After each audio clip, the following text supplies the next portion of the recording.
Hey, what's up, and welcome to this episode of EST, the podcast for established church leaders by established church leaders. My name is Josh. And I'm Sam, and I am technically deficient. Yeah, we're having some problems today.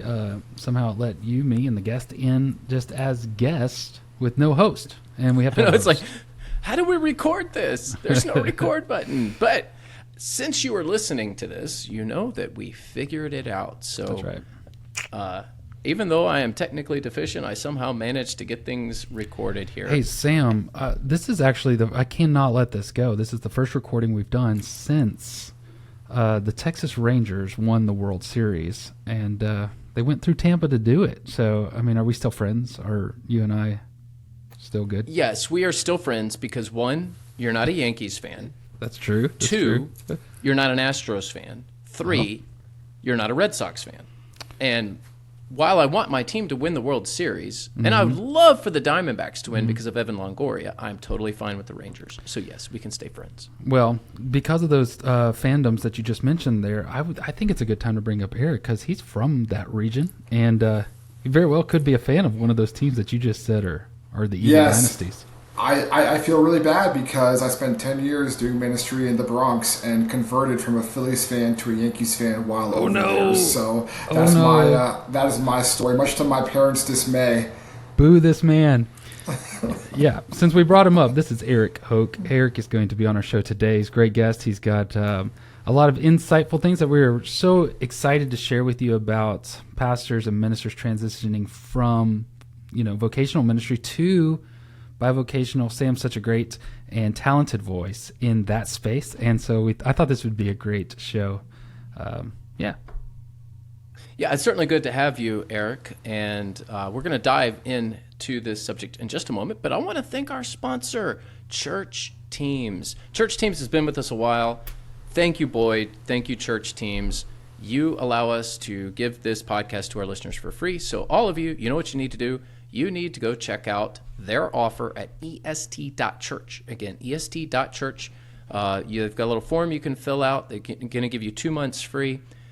It's that time of year. You're probably thinking, first of the year sort of stuff, and it's time to start thinking about what kind of church management software you really need.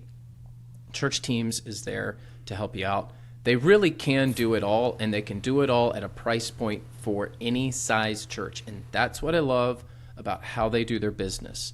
So whether it be text to church or whether it be a giving module or the full slate of church management software, they've got it all. So you want to reach out to Church Teams and just see what they have to offer. Again, you can go to est.church to see that offer. So thank you, Boyd. Thank you, Church Teams. And thank you, Eric, for joining the show. I think this is a really important topic. Mm-hmm. So you've got a pastor. That pastor is considering either becoming in a bivocational role or a co-vocational role. I'm co-vocational, or leaving ministry. But leaving ministry, do you really leave ministry altogether? I mean, right. Moving into a full-time position that is a non-ministry position. We'll say that because a lot of people that make that transition aren't necessarily looking to leave the ministry. They're just looking to earn their income in different ways. Right. So Eric is really one of I'd say the leading voice in this world, one of the few voices that's actually addressing this issue. So Eric, give us a breakdown. Why did you get this whole website started, ihelppastorsgetjobs.com, and what prompted all of this? Yeah, thank you so much, Sam. And it's funny, I've heard that before. You're one of the leading voices in co-vocational ministry, and I thought, well, there's like 3 of us, so it's not that hard to do that. we can all fit inside a Honda Civic. So I spent 7 years as a co-vocational pastor in the South Bronx of New York City. I worked in learning and development full-time in addition to pastoring a small developing church, serving some of the most vulnerable people there in New York. I was one of those accidental bivocational pastors. I thought, I'm going to plan, I'll have a day job until I can kind of get the butts in the seat, so to speak. And then kind of the joke's on me because in a place like New York City, a mega church is 100 people. So kind of hard to sustain a salary in the most expensive city in the world when you have a small church, which most churches there are obviously small. So I ended up really paving a life for myself of sustainability, working a full-time job, raising a family, kind of pastoring. And I had a mentor reach out to me post-COVID, and he said to me, listen, I work with church planters and pastors all day. A lot of them are knocking on my door and saying, I think I have to leave ministry because I just can't afford to stay in. I love Jesus, I love the church, but I can't make ends meet. What should I do? And he had encouraged me, no, Eric, you had figured out a path for yourself. Maybe you should help other pastors do the same, figuring out how to work in the marketplace and stay in ministry. So I thought, no one's going to care about that. That sounds like a lot of work, but I'll put a $3 website together and a PDF and see who bites. Make a long story short, that was March of last year. I created a PDF, I put it on my social medias, and within a day I had 300 signups for the free PDF of how do you rebrand and remessage your skills as a pastor for the marketplace. And that was the genesis story of ihelppastorsgetjobs.com, which has now helped pastors transition to the marketplace either for a co-vocational model or, like you said, Sam, just their ministry has changed. They're no longer getting their income from the church, they're getting their income from another source. So that was kind of the genesis of it. I did it for a number of years, and the mentor said, maybe there's other folks out there that could benefit. And he was right. Yeah. I first stumbled upon Eric, your Twitter. That's where I saw things. It's at Eric Hoke. That's ERICHOKE. And it's clever. It's insightful. It's often you're in a safe space where you can speak about things that some of us who are dependent on church salaries maybe cannot say. And so it's just a good follow for those of you who are on the Twitter.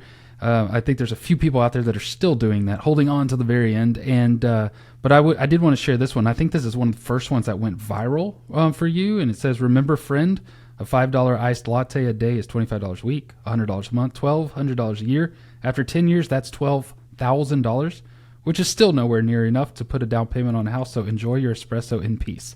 And that's a great one. That's a great line there because, we all felt like it was going somewhere like Dave Ramsey-ish, and it just took a hard left right at the end. And so, Eric, I'm curious why there could be people, we have a lot of listeners all across the United States and in Canada, and probably just statistically, the majority of our listeners are coming from the South, right? That's where a lot of our churches are and stuff. And many of them could be like, why would you want to do that? Why would you want to move from vocational ministry to co-vocation? Does that really work? How does that work? Because like you, a lot of them think that's just a temporary thing. But more and more people are doing this on purpose, long term. Let's just talk just for a minute. Why? What are some of the stressors? What are some of the reasons why somebody would want to consider this? Yeah, well, I'm talking from the vantage point of a church planter and the basic economics of if I want to sustain a salary as a church planter, I need to reach people who are already in the habit of giving, which means then I have to reach Christians. And if I'm just reaching Christians with my church plant, then why am I bothering planting a church? I would start there. If I want to reach people who are far from God, they're not going to be in the habit of giving. They probably have never even heard of, a tithe and an offering. It might take them months, if not years, if not many years, to begin getting in the habit of regularly giving to the church. So first and foremost, I think maybe there's someone listening that says, you know what? I have to pander myself, so to speak, to those who are giving to my livelihood, because if I don't, guess what? My kids don't eat dinner. And that's a pretty heavy burden. And listen, I want to say this too. I was a full-time guy for a number of years too. And I have no issue with that at all. But I just found from my personality, the way that God has wired me, it made more sense to be a bivocational, co-vocational guy. The second thing I'll say is also it creates space for a team approach to leading a church. I think in America, we have there's a solo pastor, he or she is the holy person up front. There isn't a lot of space for a team of leaders developing a church together. Of a model, maybe it's not a solo pastor doing everything. It's 4, 5, 6 people who are working in a team in tandem together, which can help fight loneliness, isolation, and burnout, which we know is really prevalent with our pastors. One of the things I've noticed is that you bring a lot of attention to what has become almost impossible job descriptions for full-time ministry staff. Talk a little bit, why is that relevant to this discussion? And your answer might be, I don't know, it's just a funny thing to constantly point out, but I know a lot of guys that won't publicly on Twitter say they appreciate you pointing that out, but I'm telling you, they do. We do. So why is that relevant? And maybe explain what I'm talking about with this impossible job description. Well, first of all, let me tell you one I saw 2 or 3 days ago. At the bottom of the job description, it said, you won't get rich working here, but we do offer PTO, a 403B, and a free T-shirt. And I know, and I know it was a person being clever, and I'm not here. I never out the church or out the posting. I just don't feel like that's appropriate. But it's just someone being clever, and then I can kind of be clever back. I think for me, it needs to be called out because I feel like those job descriptions show that we don't value the person coming in. When you have a job description that even Jesus Christ couldn't fulfill, it's at baseline problematic. When you have you need to be a D-min and have 10 years of ministry experience to pastor 30 people, that's problematic. And what I oftentimes see is that churches have this view of themselves that everybody would want to line up to come pastor us. And it's like, well, slow down a little bit here. Not everybody wants to go to, and I'm not here to make fun of this place, but not everyone wants to move to the middle of Kansas. It's probably pretty hard to find someone that wants to do that. I mean, maybe there's someone, but it wouldn't be me. So I think it's a matter of really churches being self-aware that you're hiring a human being who has limitations, probably has a family possibly, and it's just one person. They can't do a job description that's 40 bullet points long, and they can't do it for $30,000 a year and a free T-shirt. Let's talk a little bit about the aging of the pastorate. I don't know if this is something that you have come across, and for all of our listeners, we don't really plan our episodes very much, so we are putting Eric completely on the spot with these questions, and he's new to us, so far so good, Eric.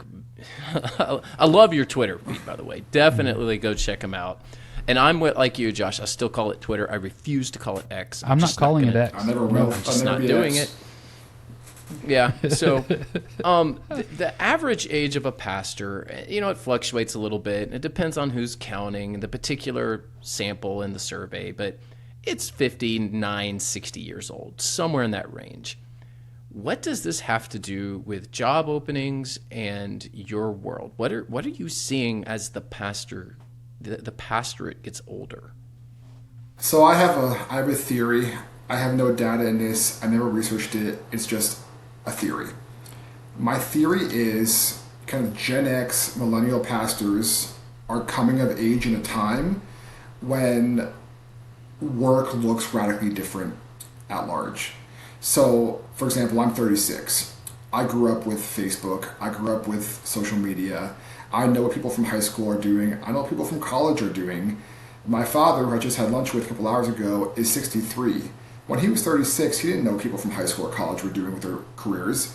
Nowadays, we do. And I'm curious if pastors look at their colleagues and realize, you know what?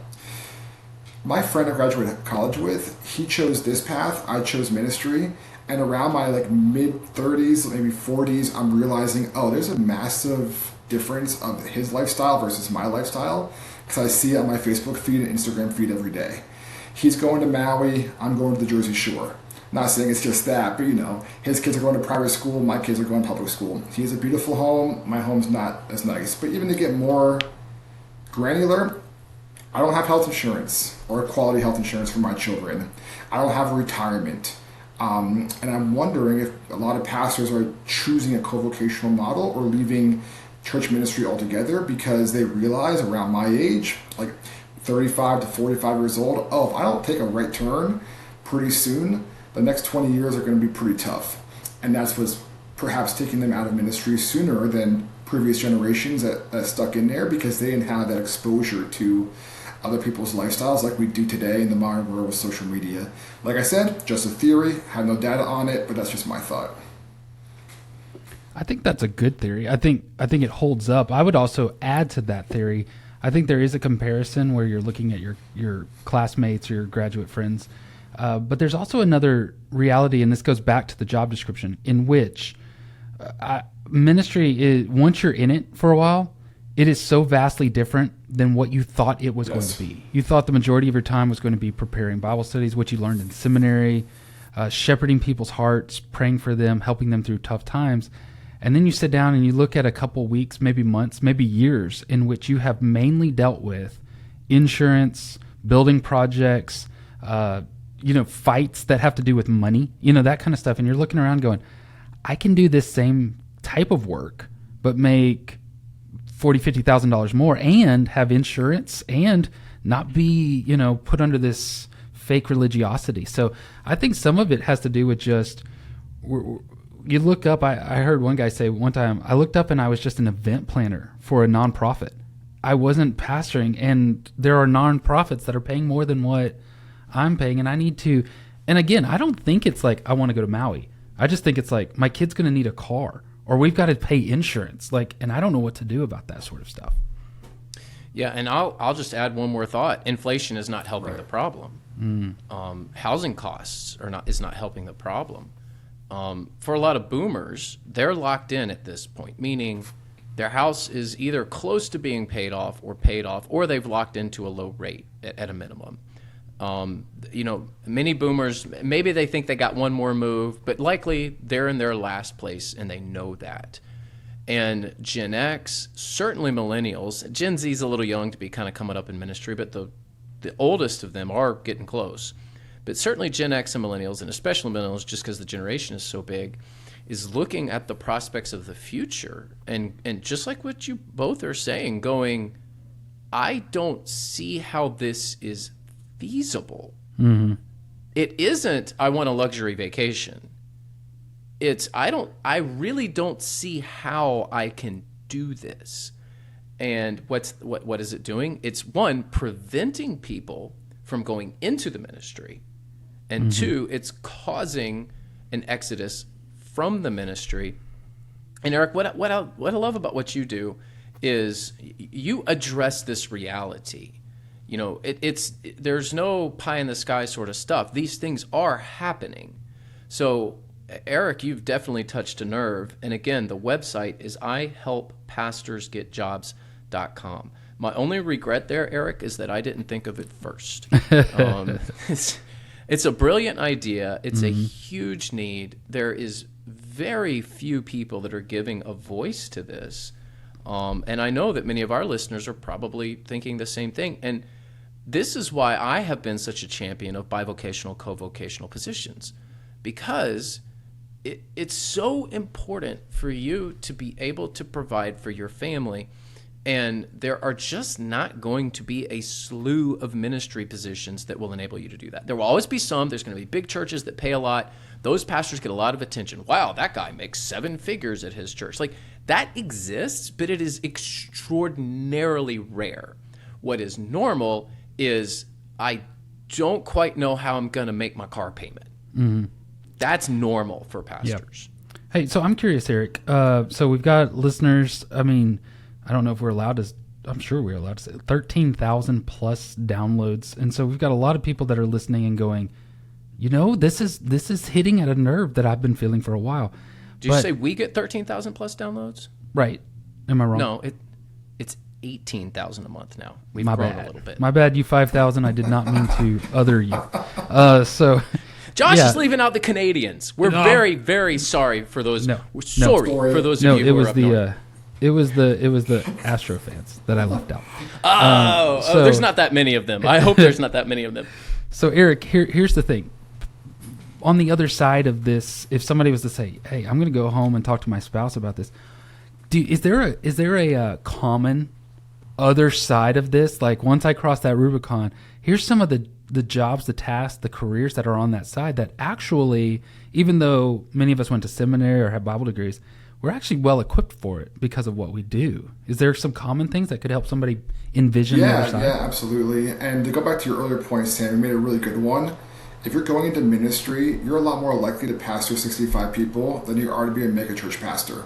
Let's just call it out. Mm-hmm. For every one megachurch pastor making $1 million, there's probably 1,000 small church pastors pastoring, 60, 70 folks. So I think it's probably worth sharing that, and I'm sure most of your listeners know. So what I do is I share a framework with pastors who are kind of on that cusp of I think I might do this, I think I may not, because for a lot of them, the biggest barrier is I always pictured myself in full-time church ministry, and I can't imagine life beyond that. So I share a framework, I call it the heart, the head, the hands, the feet. And I'll go over it very quickly, but all of it's in my free PDF. What is the heart? The heart is not-for-profit work. This is kind of the no-brainer. A church is a 501c3 in this country. Not-for-profits are driven by a mission. Churches are driven by a mission. That's like the easiest branch to swing to. We've got people get executive director jobs at not-for-profits. We have one being a COO of a very large not-for-profit in Florida. We have folks that do fundraising. That's probably the easiest branch to swing to. That's the heart. The next one's the head. If you like learning, if you like teaching, if you like developing, I recommend a career in learning and development or organizational development. That's how I got into the marketplace economy, and that's by training, facilitation, HR, things of that nature. If you go down to your hands, you like working with things, you like fixing things, you like juggling things, consider a career in project management. We see a lot of pastors will take the skills that they learned in ministry and become killer project managers at different companies around the country. They go all the way down to the feet. If you like to move and action and doing things, consider a career in sales. We have pastors who get jobs in everything from B2B sales to different areas like that. A lot of those jobs are remote. And I had one pastor, I can tell this quick story. He was a church planter. He called me in January. He said, "Hey, Eric, in December, this is B2B sales. He's never worked in sales before. He's always been a pastor." He goes, "In December, I'm going to make $13,000. And I said, "I think you mean like in the last quarter, like Q4, you're going to make $13,000. He's like, "No, in 1 month, I'm going to make $13,000. And I'm like, okay, I'm going to hang up now and cry that I didn't decide to do that job instead of learning development. But just goes to show that there's opportunities out there. And like I said, this guy, Bible college, seminary, and got a job in B2B sales and is now making 6 figures plus as a young man. That's really good. And for those who are listening, and maybe I before show I said something about how it's not just pastors and ministers that listen to our show. A lot of church members listen, and they just want to understand more about ministry. What Eric just outlined there, those 4 areas of work, I'm telling you, us that are in ministry, we do that stuff, all of that stuff. That's why we can move over to those things, because we do all of that stuff weekly. We have to sort of have our hands in all of those kind of things weekly, and that's why we get real stressed and irritable sometimes. Sam, you look like you had a question there. I've always got something to say, Josh. That's why I do radio. Right. All right, as we're winding down, Eric, one last thing. What are the benefits? So, for those who are in full-time ministry, like Josh just, he said, this is really all I know. Let's say that there's somebody listening and they feel like the church is all they know. What are the personal and individual benefits of making this kind of career move? It's hard to answer because it depends on the person, but I would say the first benefit is it gives you as a pastor increased confidence in your skills and abilities. The number one piece of feedback that I receive from people once they make that switch and they spend 3 months, 6 months, a year in a role is, wow, I did not realize I had these skills. I did not realize how well ministry prepared me for this opportunity. And my favorite thing about my job is when a pastor's wife calls me and says, "My husband's a different man than he was a year ago because of where he is. And he's still a pastor, he's still serving in a church." But the thing of it is, when you're in ministry, the wins are so little and they're so sporadic, and it's a confidence killer. I mean, truly, you really have to find your validity in Christ and his call in your life, because it's tough. Whereas you get to the marketplace, you realize, oh, I can contribute value quickly, get feedback in real time, and walk away on 5 p.m. every day and feel like I really made a tangible difference in this place. In ministry, the differences are not always tangible. It's that slow work of caring for people's souls. So I think that'd be the biggest thing I'd say. I would just want to add, I think everything you're saying here, Eric, is actually very encouraging. I think there's a lot of people that are really struggling through things and they don't see avenues out. I would also want to say to our listeners, if you're in this spot and you're thinking, I'm curious about this more, one thing I just want to speak is some truth that says you are not bailing on God or your salvation or your calling to get a paycheck from a different organization. God may have called you and gifted you to be a preacher, or to be a minister in some right. And those things still can happen regardless of how you pay your bills. And the reality is I know some people that went into bivocational work because they just wanted to make friends with lost people, to be around the non-churched. And so they spend their week ministering on the job, then they invite them to a church where they preach the gospel.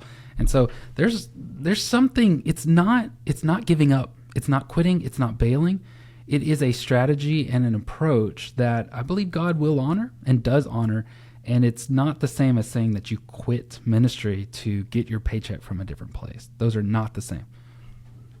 That's a very good word. Thank you, Josh. Thank you, Eric. Again, Eric Hoke. The website is ihelppastorsgetjobs.com. You should follow Eric on Twitter as well. He will edify your soul, and he will help you laugh. Both will happen if you follow him on Twitter. And then lastly, we certainly want to thank our sponsor, Upward Sports. They're a new sponsor of ours, and boy, am I glad to have a connection to them, because they help churches in very big ways. Upward Sports equips churches to run that self-sustaining sports ministry in their community. You don't even have to be a sports fanatic to do this. They will help you. They will give you the tools.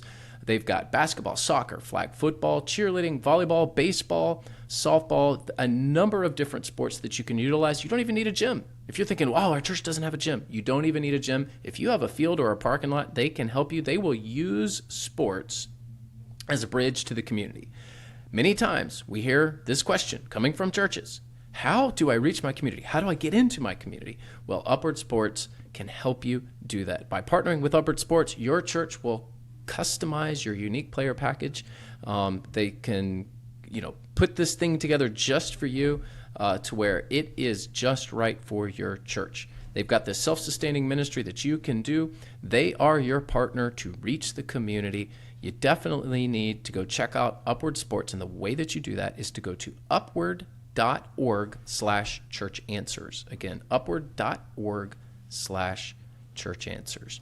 Thank you all for listening. Josh, give us the sign out. Thank you so much for listening. Make sure that you follow us all on the Twitters or wherever you find us. Eric and Sam have their name. I'm Joe Wiki, and we will catch you next week.